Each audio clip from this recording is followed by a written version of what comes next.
भजले राम नाम सुखधाम भजले राम नाम सुख। মায়ের একদম সামনে দেখতে পাবেন ঠিক এই জায়গাটায় আমার বাড়ির ফুল মায়ের ঠিক চরণে রয়েছে। এত ভালো লাগছে। এই পুকুরেই মরা মাছ জীবন্ত হয়ে যেত। भजले राम नाम सुखधाम। নাট মন্দির চত্বর, এখানে ভোগ প্রসাদ সেবা করানো হয়। ধরুন এখানে বিয়ে পৈতে এই যে সমস্ত কিছু যে কাজগুলো হয় দেখতে পাবেন হোমের কাঠ রয়েছে। হোম যজ্ঞ যে হয় সেই যজ্ঞের কাঠ কিন্তু আপনারা এখানে দেখতে পাবেন। কেমন আছেন সবাই? দিশা ক্রিয়েশনে আপনাদের সবাইকে জানাই স্বাগত। আমি দিশা। আজকে চলে এসেছি খুব সুন্দর একটি মন্দিরের দর্শন করানোর জন্য। এটা শুধু মন্দির না, এখানে স্বয়ং সতীমা বিরাজ করছেন। মন্দির থেকে আজকে আমি চলে এসেছি। সেই মন্দিরটি হলো ৫১তম সতীপীঠের মধ্যে অন্যতম একটি সতীপীঠ।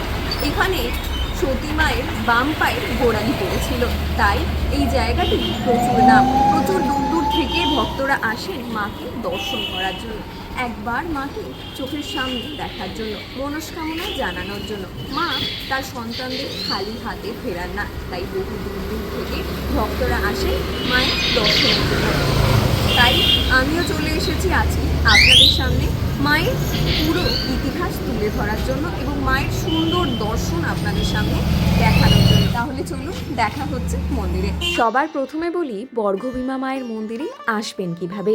যদি আপনারা হাওড়ার দিক থেকে আসেন সেক্ষেত্রে হাওড়া থেকে হলদিয়া যাওয়ার অথবা দীঘা যাওয়ার ট্রেন ধরে নিতে হবে।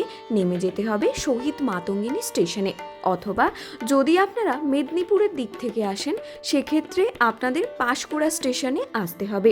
পাঁশকুড়া স্টেশন থেকে হলদিয়া অথবা দীঘা যাওয়ার ট্রেন ধরে নেমে যেতে হবে শহীদ মাতঙ্গিনী স্টেশনে।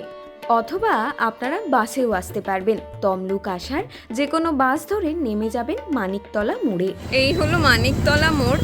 এখান থেকে আমাদেরকে মন্দিরে যাওয়ার জন্য এই যে সোজা রাস্তাটা দেখতে পাচ্ছেন, এটা হলো স্টেশনের রাস্তা। এখান থেকে স্টেশনের রাস্তা দিয়ে আমরা হেঁটে এসেছি। আমরা যাব ঠিক সোজা, এইদিকে গেলেই মায়ের মন্দির পাবো। আপনারা চাইলে এখান থেকে টোটোও ধরে নিতে পারবেন। টোটো আপনার ২০ টাকা মতো পড়বে মন্দিরে যেতে। তবে আমরা চেষ্টা করব হেঁটে যাওয়ার, কারণ এখান থেকে হেঁটে ২০ মিনিট মতো সময় লাগবে। যদি আপনাদের সাথে বয়স্ক মানুষ থাকে সেক্ষেত্রে আপনারা টোটো ধরে নিতে পারেন। আপনারা এই রুট থেকে যদি আপনারা মন্দিরে যেতে চান স্টেশন থেকে নামার পরে, সেক্ষেত্রে আপনারা তমলুক পাঁশকুড়া বাস পেয়ে যাবেন। মন্দিরের ঠিক পাশেই রয়েছে তমলুক বাস স্ট্যান্ড, ওখানে আপনারা নেমে যেতে পারবেন। সামনে আর ৫ মিনিট মতো হেঁটে এগিয়ে গেলে মায়ের মন্দির পেয়ে যাবেন। অথবা আপনারা যদি টোটোয় ওঠেন সেক্ষেত্রে স্টেশনের সামনে থেকে টোটোয় উঠলে আপনাদের ভাড়া পড়বে ২০ টাকা। আমি যে আপনাদেরকে মোড়টা দেখালাম ওই মোড় থেকে যদি আপনারা টোটো ধরেন সেক্ষেত্রে ভাড়া পড়বে মাত্র ১৫ টাকা। যদি বয়স্ক মানুষ থাকে অবশ্যই হাঁটার চেষ্টা করবেন না, টোটোতেই যাবেন। আর যদি হাতে সময় থাকে আপনাদের সেক্ষেত্রে হেঁটে যেতে পারেন। হলো তমলুক কোর্ট। এখান থেকে আর একটু এগিয়ে গেলেই রয়েছে মন্দির।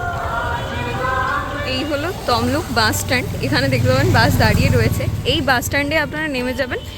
বাস স্ট্যান্ড থেকে সোজা হেঁটে যেতে হবে। আমি পুরো রাস্তাটাই আপনাদের সামনে তুলে ধরবো। আর আমি তো বললাম আমি হেঁটেই আসছি, তো এখনও এতটা আমার হেঁটে আসতে সময় লেগেছে ১২ মিনিট। আর আমাকে ৩-৪ মিনিট হাঁটতে হবে, তারপরেই রয়েছে মায়ের মন্দির। আমিও দর্শন করব, সাথে আপনাদের সামনেও তুলে ধরবো এই অপূর্ব সুন্দর দর্শন আপনাদের সামনে তুলে ধরবো। আশা করছি আপনাদের ভালো লাগবে। আপনারা যারা এখানে আসতে চান কত সহজে আসতে পারবেন সমস্ত কিছুটাই আমি আপনাদের সামনে তুলে ধরলাম। যদি কোনো কিছু জানার থাকে অবশ্যই আমাকে কমেন্ট করতে পারেন।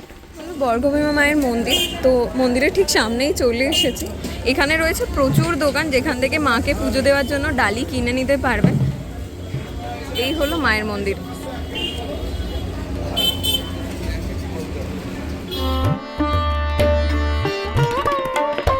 ডালি রয়েছে ৫০ টাকা থেকে। ৫০ টাকা, ১০০ টাকা, ২০০ টাকা, আপনারা যেমন চাইবেন সেই অনুযায়ী এনারা ডালি বানিয়ে দেবেন। আপনারা চাইলে মাকে শাড়ি দিয়েও পুজো দিতে পারবেন। যাদের যেমন মানসিক থাকে তারা ঠিক সেভাবেই মায়ের কাছে পুজো দেন। এখানে যে ফুলগুলো দেখতে পাচ্ছেন না, এই ফুলগুলো হলো আমার বাড়ির গাছের ফুল। মায়ের জন্য নিয়ে এসেছি, মায়ের চরণে দেওয়ার জন্য। একটু বেশি ইমোশন কাজ করছে এই জায়গাটায়। আশা করছি মা এই ফুলটা গ্রহণ করবেন। বর্গভীমা মায়ের মন্দির 1200 বছরের পুরনো। মন্দিরটি উড়িষ্যার মন্দিরের স্থাপত্য শৈলীতে অনুসরণ করে নির্মিত। দেবী বর্গভীমাকে প্রত্যেক দিন শোল মাছের ভোগ দেওয়া হয়, যা এই মন্দিরের অন্যতম বৈশিষ্ট্য। পূর্ব মেদিনীপুর জেলার তমলুক শহরে রূপনারায়ণ নদীর তীরে অবস্থিত এই মন্দিরটি কাত্যায়নী চতুর্দশী এবং কালী পুজোয় খুব ধুমধামভাবে পালিত হয়ে থাকে। প্রচুর ভক্তের ভিড় হয়, মন্দিরে পা রাখার জায়গা থাকে না। দিলাম পুষ্পাঞ্জলি, এবারে মায়ের কাছে পুজো দেব। তমলুক শহরের আরাধ্য দেবী বর্গভীমা রাজবেশে সেজে ওঠেন প্রত্যেক দিন। এই হলো মন্দিরের গর্ভগৃহ, যেখান থেকে আপনারা মায়ের সুন্দর দর্শন করতে পারবেন। মায়ের সামনে দাঁড়িয়ে আপনারা পুজো দিতে পারবেন। এখানে আমি পুরোহিত মশাইয়ের হাতে আমার বাড়ির গাছের ফুল মায়ের জন্য তুলে দিলাম। পুরোহিত মশাইকে বললাম মায়ের চরণে দেওয়ার জন্য। স্বয়ং মা কৃপা করেছিলেন বলেই আজ উনি এই ফুলটা গ্রহণ করেছেন। মায়ের একদম সামনে দেখতে পাবেন ঠিক এই জায়গাটায় আমার বাড়ির ফুল মায়ের ঠিক চরণে রয়েছে। এত ভালো লাগছে। নাট মন্দির, এটা নাট মন্দির চত্বর। এখানে ভোগ প্রসাদ সেবা করানো হয়। ধরুন এখানে বিয়ে, পৈতে, এই যে সমস্ত কিছু যে কাজগুলো হয় এখানেই সবাইকে ভোগ প্রসাদ সেবা করানো হয়। আর এই সামনের যে কাউন্টারটা দেখছেন, এখানে মাকেও দেখতে পাবেন, তার সাথে মায়ের অঞ্জলি আপনারা দিতে পারবেন।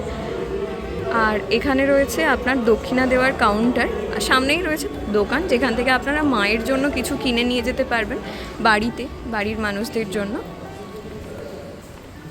জায়গাটায় ঠিক বিয়ে, পৈতে সমস্ত কিছুর কাজ হয়। ওখানে আমি দেখালাম যে ভোগ প্রসাদ সেবা করানো হয়। আর এই জায়গাটায় হচ্ছে বিয়ে, পৈতে, অন্নপ্রাশন, যে সমস্ত শুভ শুভ কাজগুলো রয়েছে সমস্ত কিছু কিন্তু ঠিক এই জায়গাটিতেই হয়ে থাকে।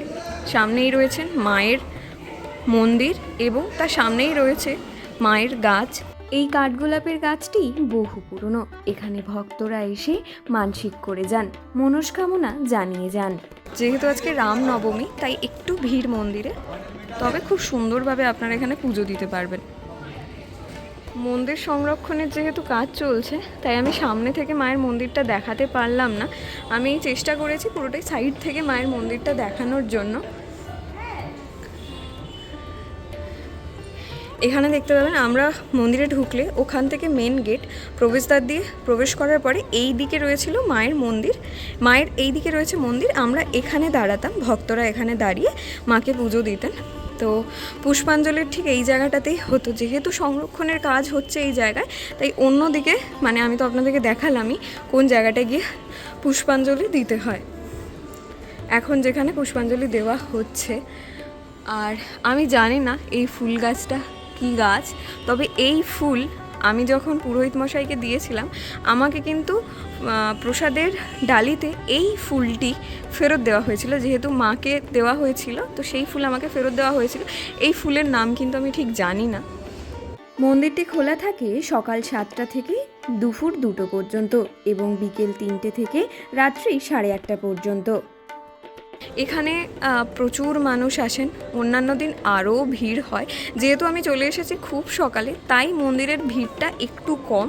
বেলা যত বাড়বে মন্দিরের ভিড় কিন্তু ততই বাড়বে। এখানে দেখতে পাবেন হোমের কাঠ রয়েছে। হোম যজ্ঞ যে হয় সেই যজ্ঞের কাঠ কিন্তু আপনারা এখানে দেখতে পাবেন। জলের ব্যবস্থাও রয়েছে। মন্দিরে এলে আপনাদের কোনো রকম কোনো অসুবিধা হবে না। আপনারা এখানে পুজো দেওয়ার জন্য কোনো রকম পণ্ডাও লাগে না। আপনারা আসবেন, আপনাদের মতোভাবে পুজো দেবেন। ভেতরে পুরোহিত মশাই আছেন, পুজো দেবেন এবং আপনি যদি বলেন এটা মায়ের কাছে দেওয়ার জন্য সেক্ষেত্রে আপনি দিতে পারবেন।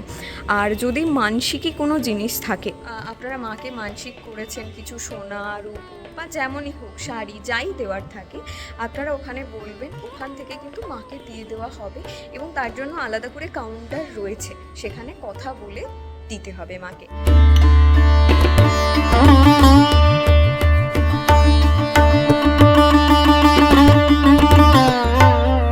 মন্দিরের ভেতরে ধূপ জ্বালতে পারবেন না, ধূপ জ্বালার ব্যবস্থা এই বাইরেই রয়েছে। এখানেই আপনাদেরকে ধূপ মোমবাতি জ্বালতে হবে। এই হলো মায়ের ঘাট।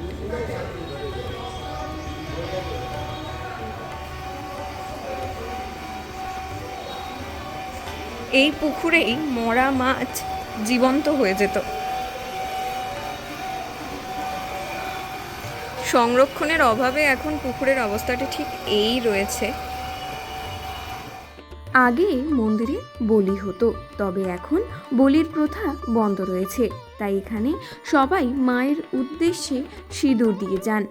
পরিবারের মঙ্গল কামনায় সবাই এখানে মাকে জানিয়ে যান। মা তার সন্তানদের খালি হাতে ফেরান না, তাই এত মায়ের নাম। মা খুবই জাগ্রত। 51তম সতীপীঠের মধ্যে অন্যতম এই আরেকটি সতীপীঠ। মন্দির সম্বন্ধে জেনে আশা করছি আপনাদের ভালো লাগবে। তাহলে চলুন আজকের মতো ভিডিওটা এখানেই শেষ করলাম। দেখা হচ্ছে অন্য আর একটি ভিডিওতে। ততক্ষণের জন্য টাটা। ভালো থাকবেন, সুস্থ থাকবেন এবং সাবধানে থাকবেন। যদি ভিডিওর মধ্যে কোনো কিছু ভালো লেগে থাকে তাহলে অবশ্যই ভিডিওটা শেয়ার করে দেবেন। যদি কোনো কিছু জানার থাকে আমাকে কমেন্ট করতে পারেন। দেখা হচ্ছে অন্য আরও একটি জায়গায়।